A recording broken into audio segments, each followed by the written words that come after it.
Marry me. Those 3 words stopped Chiamaka's heart cold. 3 years. It had been 3 years since she rejected him, and now Park Hyunseok stood in front of her again. Colder, sharper, more powerful than she remembered, and somehow, more dangerous to her heart than ever. She had come to Seoul with nothing but a scholarship and a stubborn dream of becoming an architect. Her family back in Lagos had sold land, borrowed money, and prayed over her before she boarded that flight. She carried their sacrifice like a weight stitched into her spine. She had promised herself one thing before she left home: no distractions, no men, especially not rich men who thought the world existed to serve them, especially not men like Park Hyunseok. He was the only grandson of Korea's most powerful business dynasty. His family's name sat on hotels, department stores, construction firms, luxury fashion houses. Doors opened for him before he even knocked. Women rearranged their schedules just to be near him. Chiamaka wanted none of it. Their first meeting happened by accident in a crowded university cafe. He knocked into her table, sent hot coffee spilling across her architecture drawings, weeks of work, ruined in seconds. He barely looked up from his phone as he pulled out his wallet. How much, he asked, like her work had a price tag. She stared at him, disbelief burning under her skin. You cannot buy this back, she said. He blinked, genuinely confused, like no one had ever told him no before. Do you know who I am, he asked, almost amused. Yes, she said. You are the man who just ruined 3 weeks of my work and thinks money fixes everything. Something shifted in his face. For the first time, someone had spoken to him like he was just a man, not a fortune. He laughed. It surprised even him. From that day, he started appearing everywhere. The library, her favorite coffee shop. Outside the architecture building at exactly the time her classes ended. Coincidence, he claimed, every single time. She knew better. Eventually, he stopped pretending. I like you, he told her one evening, standing under the flickering streetlight outside her dormitory. She studied him carefully, searching for the trick, the catch, the cruelty she was sure was hiding underneath. You don't know me, she said. Then let me, he answered simply. For a while, she let herself hope. She let herself imagine a version of her life that included this arrogant, lonely boy who softened only around her. She let herself believe that maybe love did not care about visas, or class, or the ocean between 2 families. Then his mother found out. The woman arrived at Chiamaka's apartment unannounced, dressed in silk, radiating disdain before she even opened her mouth. You are not suitable for this family, she said, eyes sweeping over Chiamaka like she was inspecting damaged furniture. You are only here for his money. Chiamaka's hands trembled with fury, but her voice stayed steady. I have never asked him for anything, she said. His mother smiled coldly. That does not matter. It never will. That night, Chiamaka told Hyunseok everything. He was ready to go to war for her, ready to scream at his father, humiliate his mother, burn every bridge his family had built for him. She stopped him. I don't want to be the reason you lose your family, she whispered. Then choose me anyway, he said, desperation cracking his composed voice for the first time. She looked at him, memorizing his face, because some part of her already knew what she was about to do. I don't love you enough to destroy your family, she lied. The words tasted like poison on her tongue, but she said them anyway, because she believed, foolishly, painfully, that walking away was the only way to protect him. He stared at her like she had reached into his chest and torn something out. You're lying, he said. She looked away, because if she looked into his eyes one more second, her resolve would shatter completely. Goodbye, Hyunseok, she whispered. She left Seoul 3 days later. She told herself it was over. She told herself the ache in her chest would fade with time, like every heartbreak eventually does. She was wrong. 3 years passed in a blur of long nights, empty apartments, and relentless work. Chiamaka built her name from nothing, one project at a time, until she became one of the most sought-after young architects in the industry.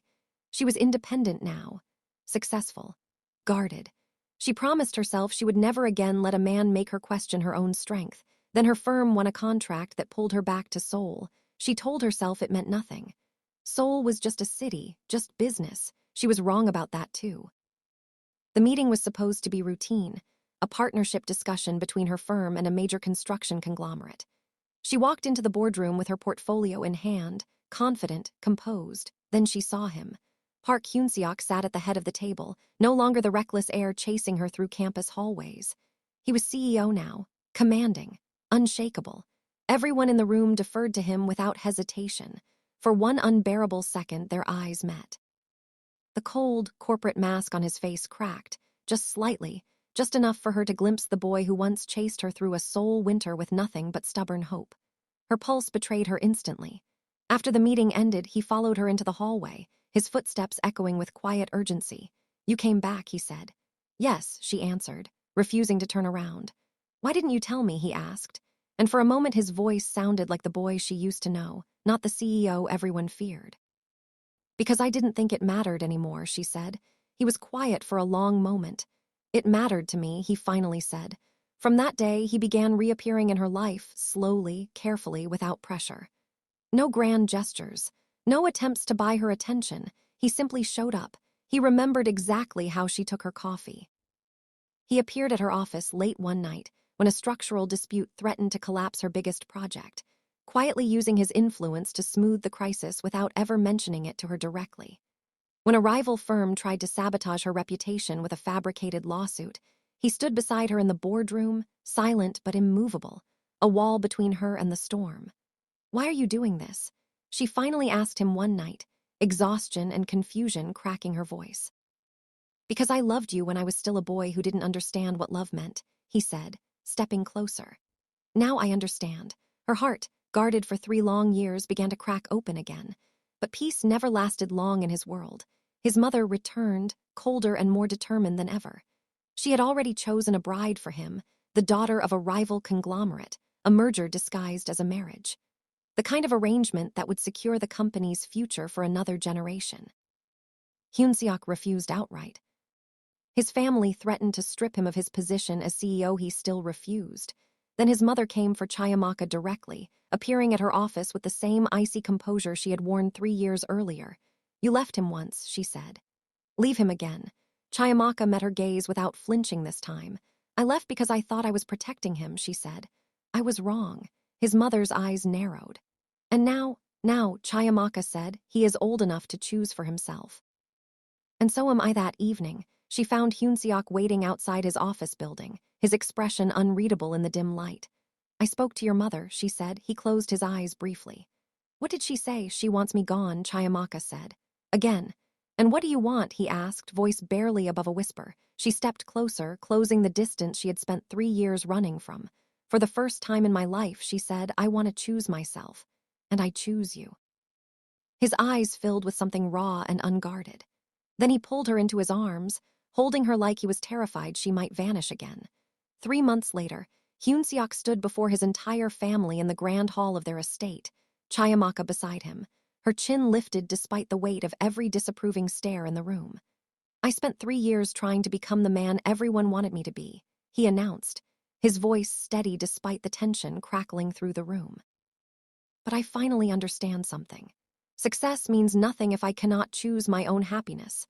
Silence swallowed the hall. Then, unexpectedly, his grandfather, the most feared man in the family, began to laugh softly. "Your grandmother rejected your grandfather twice before she agreed to marry him," the old man said, eyes glinting with something like nostalgia. The tension in the room shattered instantly. Hyunseok turned to Chiamaka, disbelief and relief flooding his face. "Then I suppose I still have a chance," he murmured. Months later, they stood together beneath soft garden lights, surrounded only by family and the people who truly mattered. No reporters, no cameras, no business deals disguised as celebration. Hyunseok took her hands in his eyes glistening. "3 years ago, you broke my heart," he said quietly. "I'm sorry," she whispered.